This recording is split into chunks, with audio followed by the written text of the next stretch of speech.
నమస్తే తెలంగాణ ప్రజలు. దొంగలు పడ్డ 6 నెలలకు కుక్కలు మరిగిందన్నట్టుగా మాజీ మంత్రి సత్యవతి రాథోడ్ గారు నిన్న ప్రెస్ మీట్ పెట్టి మానుకోటకు మంత్రులు వచ్చిర్రు, మంత్రుల పర్యటనలో మానుకోటకు చేసింది ఏం లేదు అని మాట్లాడుతుంది. ఒకసారి ఈ వీడియో చూడండి తెలంగాణ ప్రజలు. మానుకోటకు 6 మంత్రులు వస్తున్నారు అంటే ఏమేమి ఇస్తారో ఏం చెప్తారో అని చెప్పి నిన్నంతా ఎదురు చూసాం.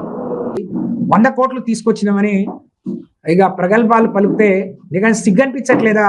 ఆ వరాల జల్లులో మాట్లాడిన అలాంటి దద్దమ్మలు మాట్లాడితే ఇక నోరుంది కదా అని మరి ప్రతిపక్షాల మీద విరుచుకుపడటం.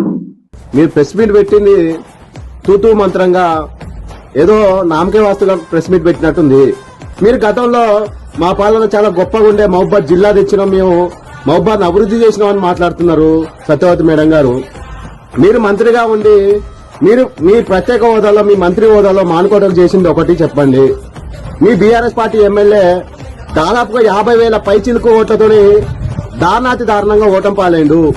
ఇవన్నీ జనాలు గమనించలేదా? ఇలా మానుకోట నియోజకవర్గంలో ఎంత దోపకానికి ఎంత కబ్జాలకు పాల్పడ్డారు మీ నాయకులు, మీ బీఆర్ఎస్ పార్టీ ఎమ్మెల్యేలు, మాజీ మంత్రులు, మీ నాయకులు ఎంత దోపకానికి పాల్పడి ఎంత దౌర్జన్యం చేశారు, ఎంతమంది పేద ప్రజల భూములు లాక్కున్నారు. ఇలా తెలంగాణ ప్రజలు గమనించారా? మహబూబాద్ నియోజకవర్గంలో మీకు మాట్లాడే హక్కే లేదు.